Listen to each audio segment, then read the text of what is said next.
Students, Logan Phillips here, and in this video, I'm going to walk you through downloading and installing Power BI, specifically Power BI Desktop. And I'm going to explain why we use the desktop version in this course instead of the cloud version.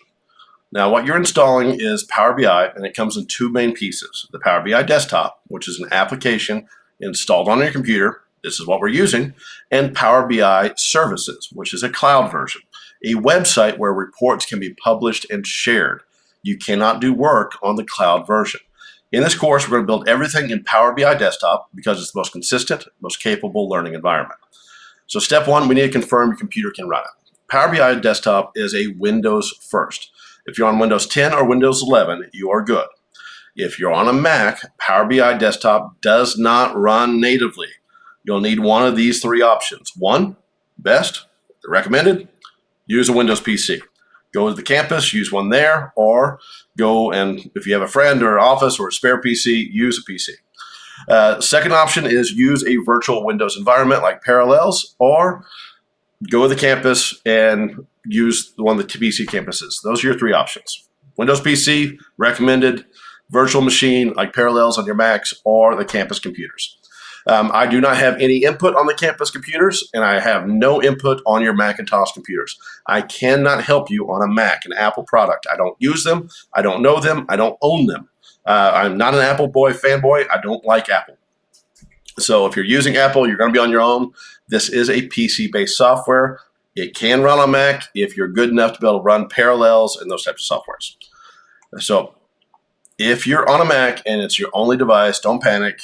Just go to the campus and use one of the computers, and we'll help you get Power BI installed on whatever campus computer you're working on. All right, so step two, we're going to download our Power BI Desktop. So on your browser, let's go ahead and switch over to computer view here. We have the Microsoft Store. We're going to look for the Power BI Desktop. You can Google straight Power BI download. And so go to your browser, type in Power BI Desktop download. Click the official Microsoft result. You'll know it's Microsoft because it's a Microsoft site. You'll typically see two download options, the Microsoft Store version or the direct download installer. If you're on a personal Windows computer, I recommend your Microsoft Store version because it updates automatically and reduces version mismatch issues. Give me 1 second.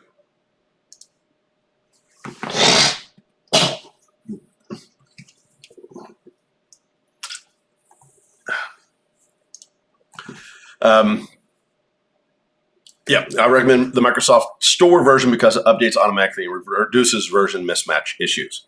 If you're on a school or work managed laptop, sometimes the Microsoft Store is blocked. In that case, use the direct download installer option. And personally, for my computer, because I like things to stay the same while I'm recording these videos, I am going to show you how to download and install the direct download version from here. So if we're going to install from the direct download, we're going to go to the website. We're going to choose our language. Let me get over to the screen here. There we go. We'll choose our language. Of course, this comes in every language. It's a Microsoft product. Hit download. Now that's going to cause, and I am using Microsoft Chrome here, a download to appear. It's an exe. You should see PBI desktop setup x84.exe. Click on it, and we will start the install process. Come through here, choose your language again, hit next. We're going to do this live. It's going to cause pop-up administrative control, hit yes. Okay. As it installs, hit next. Accept the terms, hit next. Whatever destination you want to install it in, I'm choosing the basic default version. C program files, I'm going to hit next. I want to create a desktop shortcut because I know I'm going to be using this quite often. Hit install, and bada bing, bada boom, you've installed Microsoft Desktop. Now, the key here as a TCC student is you actually get the software for free.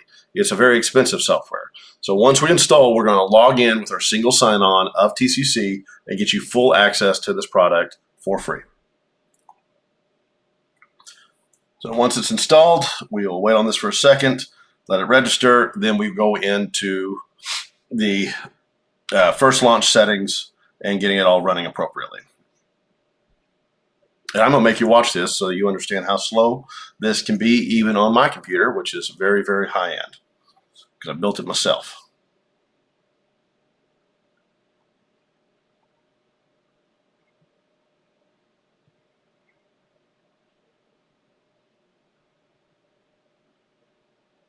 I might actually cut this out because I'm bored.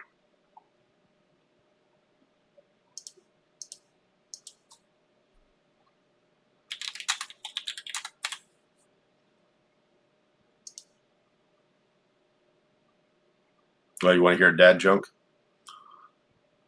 What do you call cheese that's not yours? Nacho cheese. We're still copying the new files over.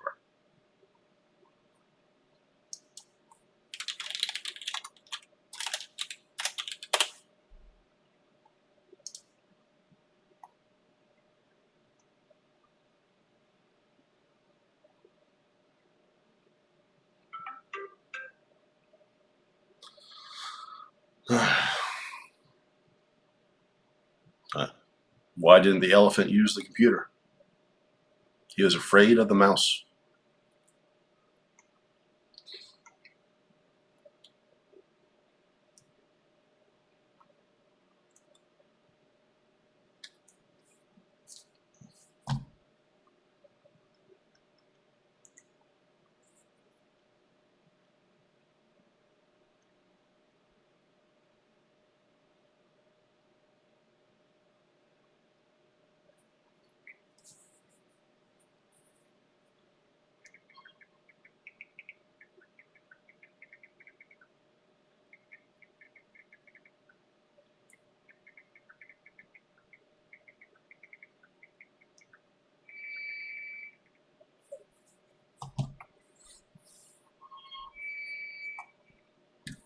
Almost done. Take a quick nap.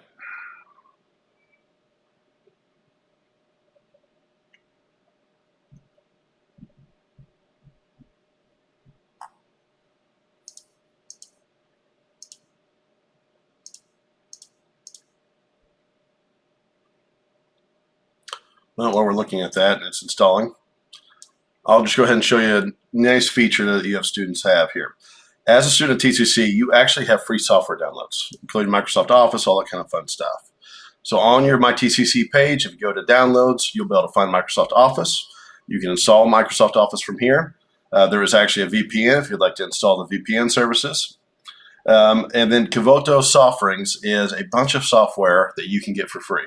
That includes the entire Adobe suite, Photoshop, all those types of things. Illustrator. So if you want to get into graphic design work, you can get a bunch of free software.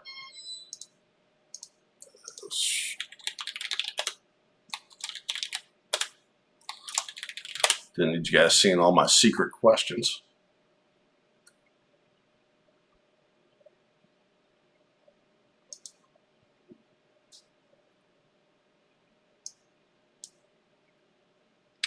So we have all kinds of fun stuff here.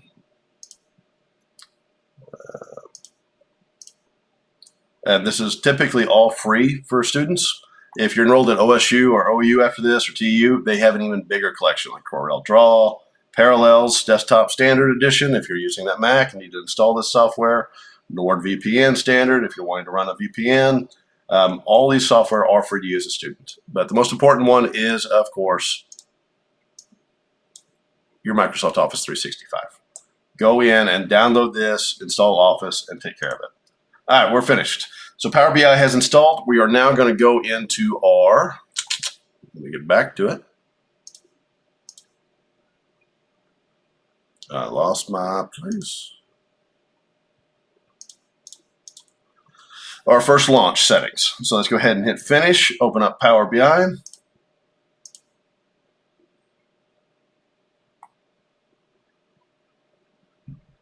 There we go. All right, so this is going to be our initial dashboard for Power BI.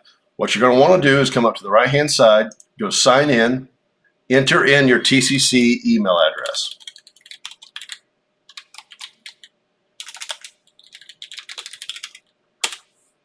That's going to take you to the single sign-on. Enter your single sign-on at TCC like you would normally.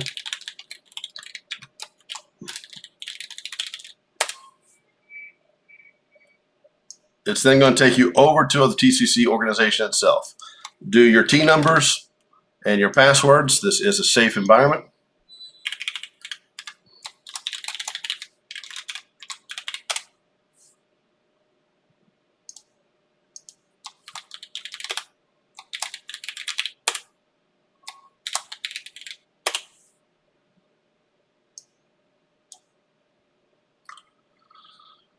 Now I'm going to choose only this app because I have several different accounts.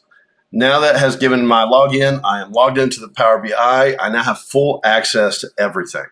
And so when I get into my first assignment, I might have to import a Blackboard or an Excel document or whatnot. But this is how you begin everything, either through blank reports. Yes, I like dark mode, so I'm going to turn that on.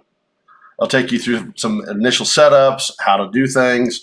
I'll do a drop through of all the pieces with you and give you some reports. Now, if you've never worked inside Microsoft Office, this is going to look a little strange to you, but if you use some accounting softwares, if you used Excel softwares, a lot of this is going to look pretty similar. We have a ribbon up top, our key pieces, we have a secondary menus, and we have our breakdowns. It's very similar to Microsoft Access, just a little bit more robust. And that's it. That's the software you need to be able to run this class and do all your Power BI assignments. If you need anything, let me know. Otherwise, have a very good day. Bye, guys.